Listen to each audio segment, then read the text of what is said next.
अगं सुरेखा येईल ना. येऊ द्या की मग. मी थोडीच तिच्या नवऱ्यासोबत मस्ती करते, तर माझ्या बॉयफ्रेंड सोबत मस्ती करते. नवऱ्याला खाण्यात आणि चार भिंतीच्या आत जर खुश ठेवलं ना तर नवरा कधीच बाहेर तोंड मारित नाही. मुलीने एकदा विषय ओलांडली ना तिच्या घरच्यांना दुसरं काहीच सुचत नाही.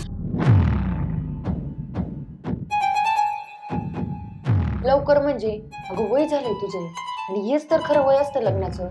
अगं पण तिच्या लग्नाचा निर्णय तिला घेऊन दे ना. काय बोलला तुम्ही माझ्या ताईला? माझी ताई का रडते? अगं हो मग. अगं नुसती नावाला बायको आहे ती, बायकोचं एकही काम करत नाही. गर्लफ्रेंडला बाहेर फिरायला घेऊन जायचं असतं, एक दिवसाआड कॉफी पाजायची असते, तिला छान छान गिफ्ट द्यायचे असतात. Amol, I love you. मी नाही करणार बाबा माझ्या नवऱ्याचे एवढे लाड. अहो मी ताईला मुद्दामून बोलली की 2 टाइम क्लास आहे, सकाळी क्लास बिस काही नाहीये.